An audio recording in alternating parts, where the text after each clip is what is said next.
Hello and welcome to Talk Education's School Fees Focus. I'm delighted to be joined by Simon Allister, Head of Wealth Planning at LGT Vestra. Simon, we're going to talk people through how to plan and save for their children's education. But first, I thought it'd be good to have a quick overview of school fees. There are so many amazing upsides to a private school education, but there is one huge intimidating downside in the form of the fees. They're a really major consideration for most parents. If we take a look at the Independent Schools Council census from 2020, we can see from this that the average termly fee for a UK day school was just under £5,000, and for a boarding school was just over £11,700, and these fees increased by just over 4% year on year. And if we look at the trends in fee increases, you can see that the fee increases have stayed around the 4% mark for the last 10 years, but it's really worth mentioning that they can be volatile. So Simon, we're going to talk people through the best ways to plan ahead for school fees, whatever stage of their child's educational journey they're at. Yes. So the first question, start at the beginning. Say I'm watching this holding my tiny newborn baby and I'm more concerned about getting a decent night's sleep than planning for school fees.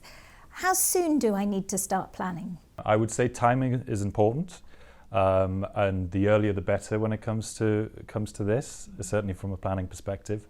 But I wouldn't say it's the primary driver. I think it's just as important to get the correct thought process in place at the outset. Take a step back, understand the bigger picture, look at things holistically. And if you do that, you should be able to lay the correct foundation for you to make a decision, not just about school fees, but positioning your family for the best course for the future.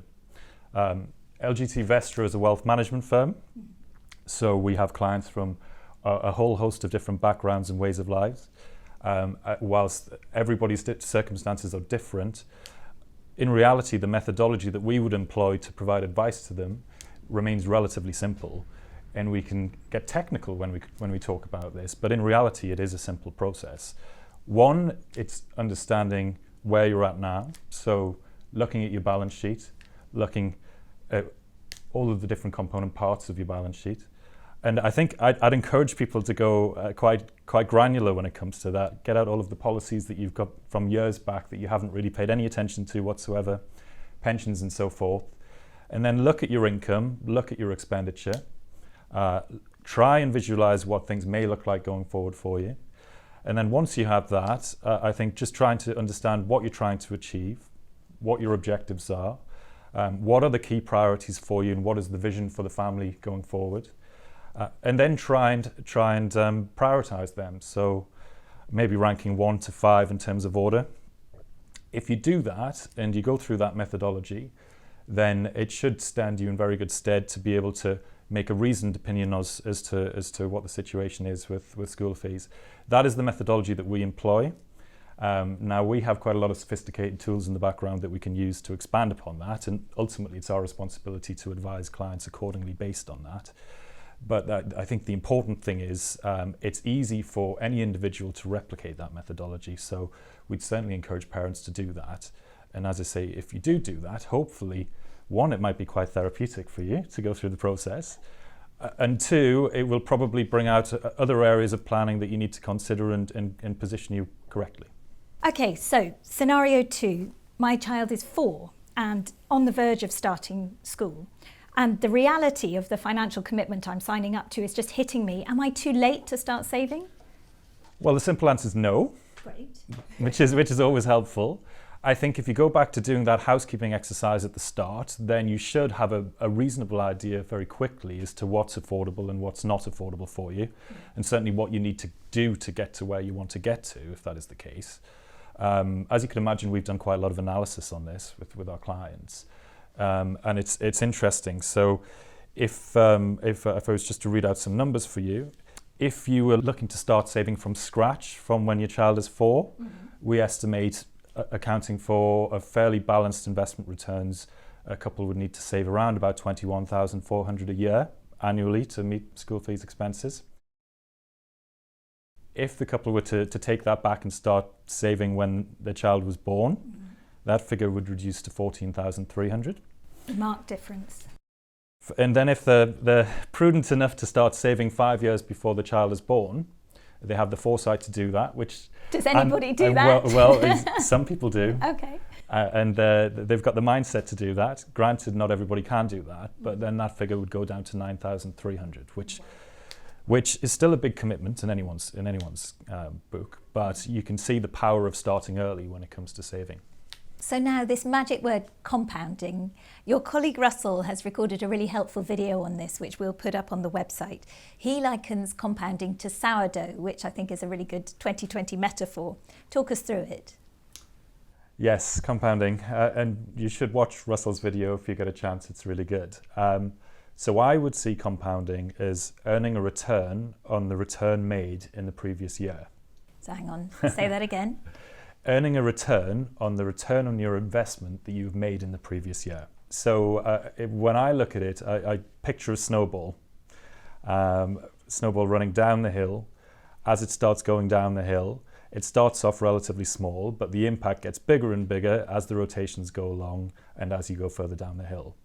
So that is compounding. Now, compounding, if you can add more to the initial investment that you put in, so you can add more capital on an annual basis to the initial investment, it gets bigger and it gets further, it gets bigger and it grows further. So picture the snowball again. You stop the snowball, you pat more snow onto it, it gets bigger, and then you let it go down the hill again because it's bigger, it's faster, it compounds at a greater speed. It's an analogy that I find quite helpful. Some do, some don't. But I think that the overall point is it's hugely valuable for private clients and clients in general when we talk about investment returns over the longer period of time. The longer you leave your investments, the more compounding plays an extremely important impact. I think it's widely acknowledged where if you have an initial investment, you get a 7% return. If you take into account compounding, then in 10 years' time, you've broadly doubled your money, which is quite a powerful thing. Interestingly, we've been working on clients fairly recently who we did a piece of work who are expecting their first baby. They have 100,000 to invest as things stand, and they're in a fortunate position where they've got a lot of surplus income over their expenditure requirements to the extent where they can afford to put money away.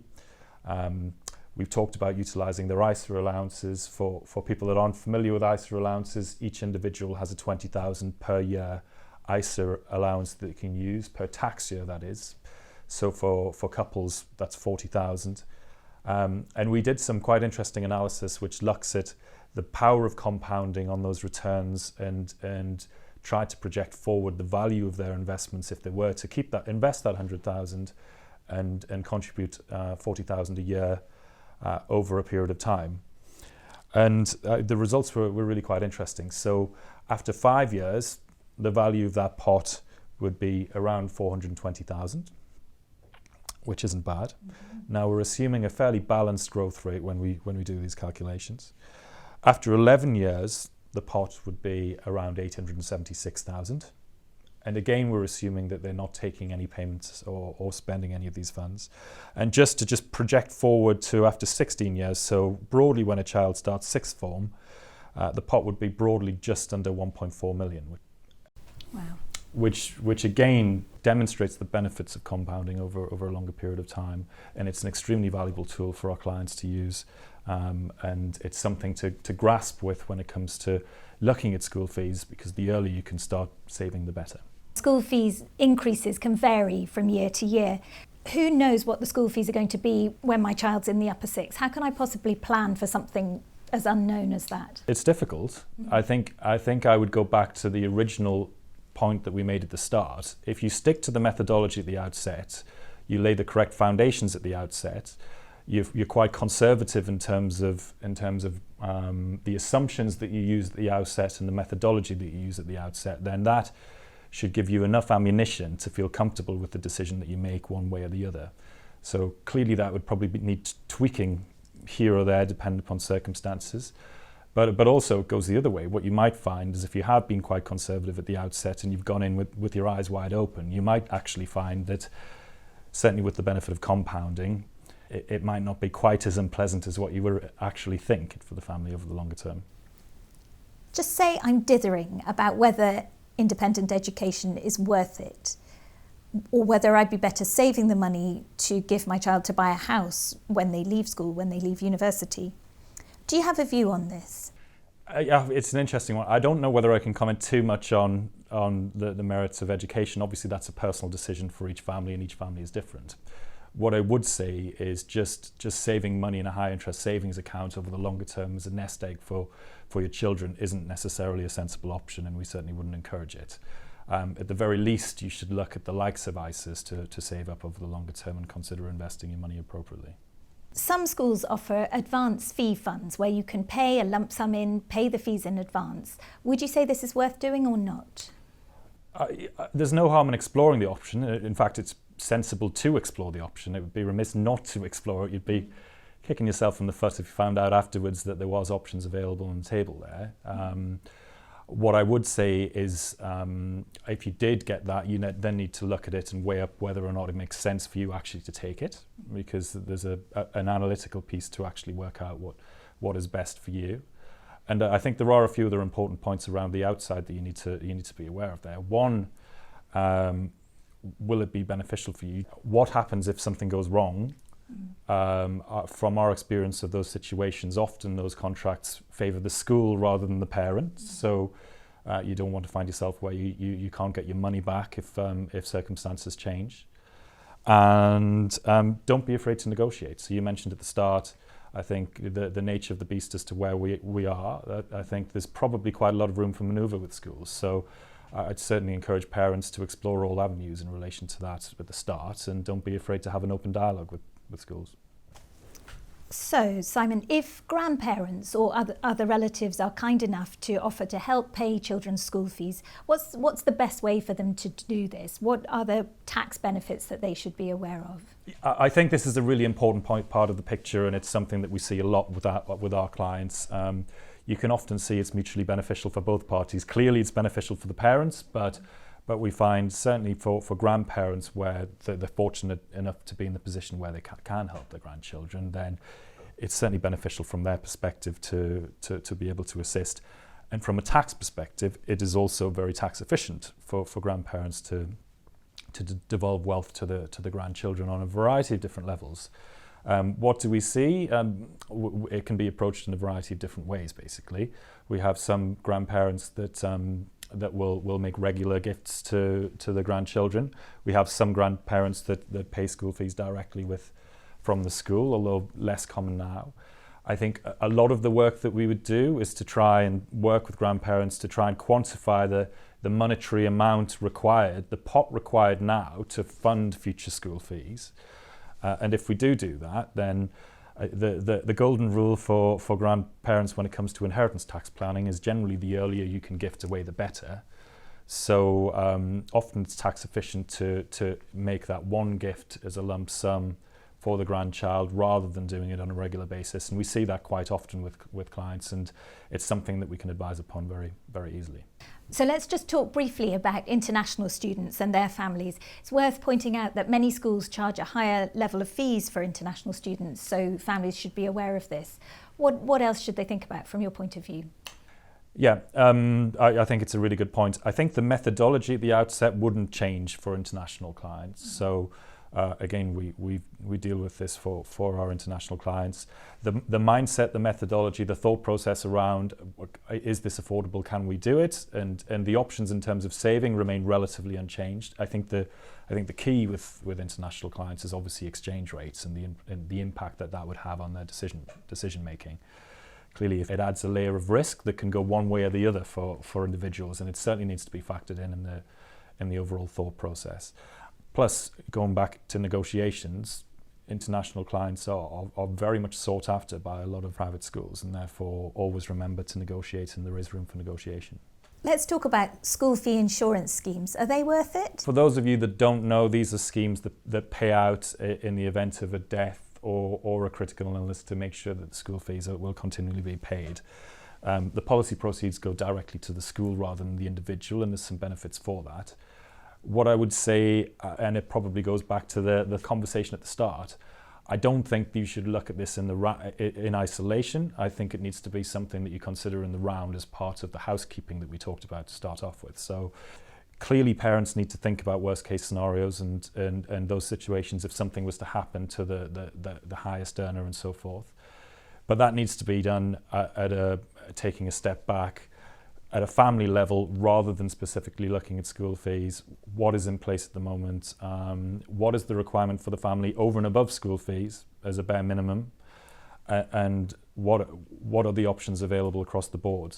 And school fees insurance is one of those options, but it needs to be considered within the context of the broader family relationship. So again, it sounds like something that you just have to take a step back, plan for, talk through worst case scenario. Precisely. You most definitely should have some provisions in place, so we'd certainly encourage families to have some provisions in place in the event of a doomsday scenario and a worst case scenario. Whether or not those provisions come specifically from school fees insurance policies, that's something that needs to be thought through. So I mentioned bursaries at the beginning. There's more information on this on the financial aid page of our website. There's a wide variety of fee support options out there available to parents, which really vary by school and by families' individual circumstances. Most schools offer some combination of a scholarship and bursary programme. Scholarships generally are merit-based. They usually carry some small level of fee remittance. Bursaries are means-tested and awarded to families who meet the financial criteria alongside the other entrance requirements of the school. We should also talk about sibling discounts. Most schools will offer sibling discounts. Again, you'd probably say that's worth negotiating on. Definitely, yes. Yeah. As well as discounts on fees for families in the armed forces, NHS families and chorister allowances. It's really worth reading the school's small print to see if you qualify for any of these fee remittances. And Simon, let's just think about the worst case scenario. If I can't keep up my school fee payments, what happens? I think we, from Talk Education's point of view, would say schools are fairly hard-nosed about this. They are businesses. You sign a contract with them to pay the fees, so I'm afraid you probably shouldn't expect a huge level of sympathy, although all schools will have hardship funds to help families if they do find themselves in financial difficulties. Would you add anything to that? I don't think so. I think that's right. I think obviously schools try and look at it on a case-by-case basis, depending upon circumstances, but I think that's certainly our view as well.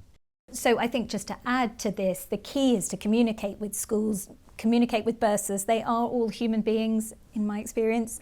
They will all be understanding. So I think the more information you can give them, the earlier, the better. So Simon, we've given people a lot of information. Let's just summarise it all. So I think from us, the overall message is do your housekeeping early. The sooner the better. Think about other resources in the background that you might have available and try and build the correct foundation at the outset, because it'll set the family up one way or the other as best as you possibly can.